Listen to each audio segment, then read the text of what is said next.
오늘은 2019년 플로리다에서 발생한 비극적인 사건을 살펴보겠습니다. 가상의 세계에 집착한 한 남자가 모든 것을 잃어버린 이야기입니다. 그랜트 아마토는 안정적인 미래를 가질 것으로 보였지만 온라인 관계에 점점 빠져들면서 결국 가족, 직업, 그리고 자신의 삶까지 희생하고 말았습니다.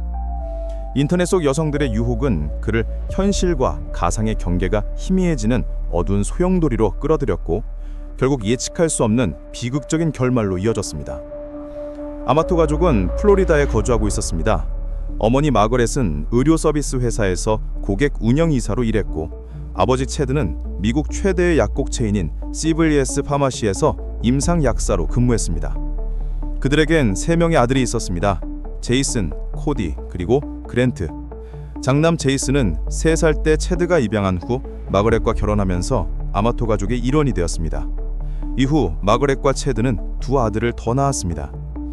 아마토 가족은 교육과 규율을 중요하게 여겼습니다. 체드는 엄격한 아버지였지만 체벌이나 고함을 지르는 대신 명확한 원칙을 세웠습니다.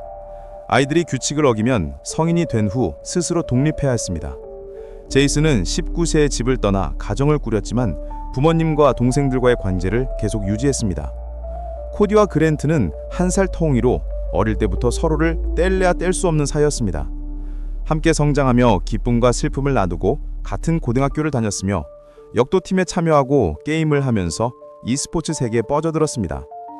코디는 외향적이고 활발하며 친구를 쉽게 사귀는 성격이었고 항상 모임을 주도하는 사람이었습니다. 반면 그랜트는 내성적이고 조용하며 감정을 잘 표현하지 않는 편이었습니다. 마치 코디만이 그랜트가 마음을 열 수 있는 유일한 사람이자 힘들 때 기댈 수 있는 든든한 버팀목 같았습니다. 코디는 항상 동생을 챙겼습니다. 친구들과 만날 때도 그랜트를 절대 빼놓지 않았습니다. 2011년 그랜트는 중앙 플로리다 대학교에서 간호학 학사학위를 취득했고 곧바로 지역 병원에서 취업하며 의료계에서의 커리어를 시작했습니다. 2018년 19세의 나이에 그랜트의 삶은 무너져 내렸습니다. 그는 마취제 8박스를 훔친 혐의로 해고당했고 결국 체포되었습니다. 그러나 그는 단지 환자를 돕고 싶었을 뿐이며 의사가 처방한 용량이 부족하다고 생각했다고 변명했습니다. 부모님의 노력 덕분에 그랜트는 석방되었지만 이 사건은 그의 의료계 경력을 완전히 망가뜨렸습니다. 직장을 잃은 그는 시리에 빠져 가족과 함께 다시 집으로 돌아왔습니다. 같은 시기 코디 역시 부모님과 함께 살고 있었습니다. 부모님은 여러 차례 새로운 직장을 구하라고 권유했지만 그랜트는 마치 우울증에 빠진 듯 집을 나서려 하지 않았습니다. 그는 하루 종일 방 안에 틀어박혀 온라인 세계에 빠져들었고 가족들의 걱정을 외면했습니다. 부모님이 취업에 대해 이야기할 때마다 그는 짜증과 불만으로 반응했습니다.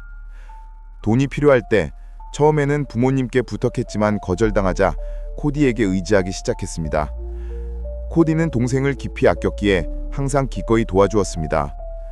하지만 실직, 가족의 압박, 그리고 외로움이 그랜트를 점점 더 방황하게 만들었습니다.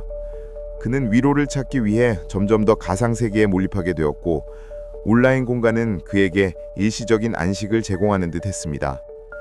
그러던 중 그랜트는 성인 웹사이트에 빠져들었습니다. 이곳에서는 캠걸이라 불리는 여성들이 라이브 방송을 진행하며 시청자들은 가상 선물이나 실제 돈을 기부할 수 있었습니다. 특히 많은 돈을 쓰는 사람들은 1대1 채팅과 독점적인 서비스를 받을 수 있었고 캠걸의 관심과 반응은 팬들이 지불하는 금액에 따라 달라졌습니다. 돈을 많이 쓸수록 더욱 특별한 대우를 받을 수 있었던 것입니다. 이 가상세계에서 그랜트는 곧 불가리아 출신의 온라인 여성 실비아에게 강하게 끌리게 되었습니다. 실비아는 단순히 아름답고 매력적인 것뿐만 아니라 그랜트가 특별한 존재처럼 느끼도록 만드는 능력이 있었습니다. 매일 밤 그는 몇 시간씩 실비아의 공연을 지켜보며 그녀가 춤을 추고 유혹적인 포즈를 취하는 모습을 바라보았습니다. 이러한 장면들은 그랜트를 매료시켰을 뿐만 아니라 실비아와 실제로 연결되어 있다는 착각까지 불러일으켰습니다. 둘은 자주 1대1로 대화했고 때로는 몇 시간씩 이어지기도 했습니다. 실비아는 능숙하게 관심을 표현하고 매혹적인 춤을 추며 온라인에서 제공할 수 있는 다양한 서비스를 그랜트에게 보여주었습니다. 덕분에 그랜트는 둘 사이에 진짜 감정이 존재한다고 믿게 되었습니다. 흥분된 순간들 속에서 그랜트는 실비아에게 자신이 성공한 e스포츠 선수이며 고급 아파트에 살고 있고 비싼 BMW를 타고 다닌다고 자랑하기도 했습니다. 그는 실비아에게 개인 영상을 보내달라고 간절히 요청하며 이렇게 말하곤 했습니다. 실비아, 나 좀 봐. 난 여기서 널 기다리고 있어. 나에게 영상 하나만 보내줄 수 있어? 네가 그렇게 해준다면 정말 행복할 거야. 그랜트는 실비아의 방송을 시청하는데 1분당 90코인, 가상화폐가 필요하다고 밝힌 적이 있습니다. 한 번은 5,000 코인을 구매하기 위해 무려 $600, 약 80만 원을 지출했고 그 결과 실비아의 공연을 고작 56분 동안 볼 수 있었습니다. 그는 돈을 많이 쓸수록 실비아가 자신에게 더 많은 관심을 보인다고 느꼈고 점점 더 깊이 빠져들었습니다. 단순히 유료 방송을 시청하는 것에 그치지 않고 그랜트는 실비아에게 고가의 선물까지 보냈습니다.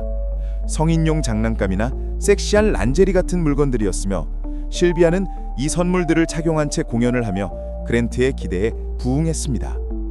처음에는 매일 밤 4시간 정도 실비아를 시청하며 하루 약 $2,500, 약 330만 원을 썼습니다. 하지만 2018년 11월 그의 은행 거래 내역서에는 단 하루 만에 $20,000, 약 2,600만 원을 결제한 기록이 남아 있었습니다. 그는 사실상 중독 상태였고 스스로 통제할 수 없는 지경에 이르렀습니다. 하지만 문제는 그가 당시 무직이었다는 점이었습니다. 그렇다면 그는 도대체 어디서 이렇게 막대한 돈을 구한 것일까요? 처음에는 부모님에게 돈을 요청했습니다. 그러나 그의 엄청난 지출을 본 부모님이 의심을 품지 않을 리 없었는데 그랜트는 교묘하게 완벽한 거짓말을 만들어냈습니다. 그는 자신이 게임 플랫폼에서 새로운 계정을 만들어 유명한 스트리머가 되기 위해 투자하고 있다고 부모님께 설명했습니다. 그의 말에 따르면 막대한 초기 비용은 계정 홍보와 팔로워를 확보하기 위한 투자였고 채널이 성장하면 곧 돈을 벌 수 있을 것이라고 장담했습니다. 이 설명은 그럴듯하게 들렸고 가족들은 의심하지 않았습니다. 오히려 그랜트를 믿고 그에게 신용카드까지 맡겨 자유롭게 사용하도록 했습니다. 2018년 12월 그랜트는 형 코비 그리고 친구 제리코와 함께 일본 여행을 떠났습니다. 세 사람 모두 애니메이션에 대한 열정이 강했기에 일본 여행은 그들의 오랜 꿈이었습니다. 그러나 그랜트는 여전히 무직 상태였고 여행 비용 전액을 코디가 부담했습니다. 여행 마지막 날 그랜트는 몸이 좋지 않다며 호텔에서 쉬겠다고 했습니다. 코디와 제리코는 남은 일정을 즐기러 밖으로 나갔고 그랜트는 그 틈을 타 제리코의 신용카드를 몰래 훔쳤습니다. 그는 와이파이가 있는 곳을 찾아가 그 카드로 실비아에게 다시 돈을 퍼부었습니다. 얼마 지나지 않아 제리코는 자신의 은행 계좌에서 $600 이상, 약 80만 원 이상이 빠져나간 것을 발견했습니다. 깜짝 놀란 그는 즉시 자신의 카드가 도난당했음을 깨달았습니다. 코디는 상황을 수습하기 위해 제리코에게 돈을 돌려주었고 사건이 더 커지는 것을 막았습니다. 그러나 두 형제의 아버지 체드는 그랜트의 무분별한 소비와 도둑질을 더 이상 용납할 수 없었습니다. 이후 두 부자는 점점 더 자주 충돌하게 되었습니다. 2018년 12월 19일 체드는 가족의 신용카드 명세서를 확인하던 중 충격적인 금액이 결제된 것을 발견했습니다. 그는 그랜트를 불러 따져 물었고 두 사람 사이에 격렬한 말다툼이 벌어졌습니다. 화가 난 그랜트는 차를 몰고 집을 떠났고 한동안 돌아오지 않았습니다. 다음 날 아침 걱중이 된 그의 어머니 마거릿은 경찰에 실종 신고를 했습니다. 그녀는 더욱 불안해졌습니다. 왜냐하면 그랜트가 보낸 문자 메시지에는 불길한 내용이 담겨 있었기 때문입니다. 이제 인생이 지긋지긋해. 난 내 방식대로 해결할 거야. 그랜트는 방황 끝에 가까운 거리에 사는 이모의 집을 찾았습니다. 이모는 그날 그랜트가 마치 유령처럼 보였다고 회상했습니다. 그의 정신 상태는 심각할 정도로 불안정해 보였습니다. 그랜트는 이모의 집에서 며칠 머물렀지만 날에는 거의 잠만 자고 밤새 깨어있는 생활을 반복했습니다. 그러던 어느 날 이모는 자신의 은행 계좌에서 수백 달러씩 빠져나간 이상한 거래 내역을 발견했습니다. 그런데 문제가 거기서 끝나지 않았습니다. 그랜트의 삼촌, 이모의 배우자, 그리고 사촌까지도 각자의 계좌에서 정체불명의 대출금과 결제 내역을 발견했습니다. 이제야 모든 것이 명확해졌습니다. 그랜트는 가족들의 신용카드 정보를 몰래 빼돌려 밤마다 실비아에게 돈을 쏟아붓고 있었습니다. 충격을 받은 이모는 즉시 체드에게 전화해 이 사실을 알렸고 체드는 마침내 현실을 직시해야 했습니다. 그 순간 그는 깨달았습니다. 그동안 자식에게 맡긴 돈은 모두 의미 없는 곳에 사라졌다는 사실을. 가족이 또 안게 된 신용카드 빚만 무려 15만 달러, 약 2억 원에 달했습니다. 이로 인해 당시 58세였던 체드는 예정된 은퇴를 포기해야만 했습니다. 비록 실망과 배신감을 느꼈지만 체드는 결국 아들을 위해 빚을 떠안기로 결심했습니다. 그는 심지어 여동생에게까지 도움을 요청했습니다. 하지만 그는 그랜트에게 단 하나의 조건을 제시했습니다. 너는 반드시 CVR 중독을 끊고 무분별한 소비를 멈춰야 해. 마침내 그랜트는 자신의 중독을 인정했습니다. 그는 실비아에게 총 20만 달러, 약 2억 6천만 원을 쏟아부었으며 그 돈은 모두 가족과 친척들의 신용카드를 이용해 훔친 돈이었습니다. 그랜트의 심각성을 깨달은 가족들은 긴급하게 회의를 열었습니다. 모두가 힘을 합쳐 그를 돕기로 결정한 것입니다. 그러나 실비아에는 선택지가 없었습니다. 너는 치료를 받거나 우리 가족과 인연을 끊거나 선택해. 강한 압박 속에서 그랜트는 마지못해 치료를 받겠다고 동의했습니다. 가족들은 즉시 그를 이모해십에서 특수중독치료센터로 데려갔습니다. 그곳에서 그랜트는 60일 동안 입원 치료를 받았고 치료 비용만 15,000달러, 약 2천만 원이 달했습니다. 그가 치료를 받는 동안 코디와 체드는 그랜트의 컴퓨터를 조사하기로 했습니다. 그리고 그들은 충격적인 사실을 발견했습니다. 그랜트는 온라인에서 완전히 새로운 삶을 창조해냈습니다. 실비아의 팬 커뮤니티에서 그는 자신을 성공한 e스포츠 선수, 럭셔리 아파트 거주자, BMW 소유자라며 거짓된 삶을 살고 있었습니다. 그의 가족은 더 이상 이 거짓말을 방치할 수 없었습니다. 코디와 체드는 실비아의 커뮤니티에 있는 모든 사람들에게 메시지를 보냈습니다. 그랜트가 말한 모든 것은 거짓입니다. 그는 성공한 게이머가 아닙니다. 고급 아파트도 비싼 차도 없습니다. 그는 무직이며 가족의 돈으로 살고 있을 뿐입니다. 그는 실비아에게도 진실을 알렸고 그랜트가 그녀에게 쏟아부은 모든 돈이 가족과 친척들에게서 훔친 돈이라는 사실도 밝혔습니다. 마지막으로 체드와 코디는 실비아에게 그랜트와의 모든 연락을 끊을 것을 강력히 요구했습니다. 2019년 1월 5일 그랜트는 집으로 돌아왔습니다. 그러나 원래 계획대로 60일간 중독치료센터에 머물지 않고 불과 2주 만에 퇴소했습니다. 그랜트는 자신이 이제 완전히 정상이며 더 이상 아무런 문제가 없다고 주장했습니다. 하지만 그의 아버지 체드는 이를 쉽게 믿지 않았습니다. 그는 그랜트가 반드시 지켜야 할 엄격한 규칙들을 만들었고 이를 어길 경우 강제로 군대에 입대해야 한다고 경고했습니다. 그중 가장 중요한 규칙은 절대로 실비아와 다시 연락하지 말 것이었습니다. 처음에 그랜트는 아버지의 규칙을 따르는 듯 보였습니다. 하지만 며칠 지나지 않아 그는 다시 몰래 규칙을 어기기 시작했습니다. 그랜트는 인터넷을 사용하고 싶다는 핑계로 어머니에게 휴대폰을 빌려달라고 했습니다. 마가렛은 막내 아들을 아끼고 감사하는 성격이었기에 아무런 의심 없이 휴대폰을 건네주었습니다. 기회를 잡은 그랜트는 즉시 트위터를 통해 실비아와 다시 연락을 시작했습니다. 1월 24일, 체드는 그랜트가 여전히 실비아와 연락하고 있다는 사실을 알아차렸습니다. 그의 분노는 폭발했고 즉시 그랜트에게 집을 떠나라고 명령했습니다. 두 사람 사이에는 또다시 격렬한 말다툼이 벌어졌고 결국 체드는 화가 난 채로 출근했습니다. 그날 밤 오후 9시 15분 코디는 평소처럼 여자친구와 메시지를 주고받았습니다. 그러나 다음 날인 2019년 1월 25일 경찰은 코디의 직장 동료로부터 한 통의 전화를 받았습니다. 코디가 출근하지 않았으며 전화도 받지 않고 문자에도 응답하지 않는다는 것이었습니다. 동료는 코디를 오랫동안 알아온 사람이었기에 이런 행동이 매우 이상하다고 느꼈습니다. 코디는 한 번도 무단결근을 한 적이 없는 사람이었기 때문입니다. 오전 9시 17분 경찰은 코디의 집을 방문했습니다. 문은 잠겨 있었고 안에서 아무런 반응도 없었습니다. 그러나 코디의 차가 여전히 집 앞에 주차되어 있었기 때문에 경찰은 강제로 문을 열고 안으로 진입했습니다. 집 안으로 들어서자마자 경찰은 부엌 바닥에 쓰러져 있는 채드를 발견했습니다. 그는 이미 숨을 멎어 있었고 근처 전자레인지에는 해동 중이던 닭고기 한 접시가 놓여져 있었습니다. 그의 도시락 가방이 바닥에 떨어져 있었으며 마치 집에 막 돌아와 식사를 준비하려는 순간이었던 것처럼 보였습니다. 경찰은 집을 계속 수색했고 서재에서 어머니 마가렛의 시신을 발견했습니다. 그녀는 책상에 앉아 있었고 머리는 앞으로 숙여져 있었습니다. 책상 위에는 와인 한 잔과 여전히 켜져 있는 노트북이 놓여 있었습니다.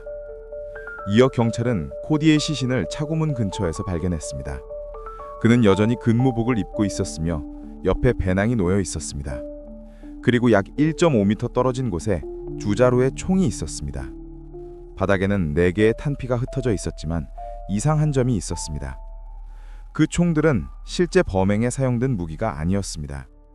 탄피의 구경이 총기의 구경과 맞지 않았고 심지어 용의자의 지문이나 DNA도 검출되지 않았습니다. 즉, 누군가 고의로 범행 현장을 조작했다는 것입니다. 그러나 범인은 완벽하게 흔적을 지우지 못했고 여러 가지 수상한 점들을 남겼습니다. 앞서 언급했듯이 코디 근처에서 발견된 2자루의 총은 실제 범행에 사용되지 않았습니다. 또한 코디의 시신은 차고문 바로 앞에서 발견되었지만 문에는 혈흔이 전혀 묻지 않았습니다. 만약 그가 문 앞에서 총을 맞았다면 반드시 문에 피가 튀었어야 했습니다. 이는 누군가 코디를 총으로 쏜 뒤 문을 닫았다는 가능성이 높다는 것을 의미했습니다. 경찰은 곧바로 이 집에 또 다른 아들이 있다는 사실을 확인했습니다. 바로 그랜트였습니다. 하지만 범행 당시 그랜트는 집에 없었습니다.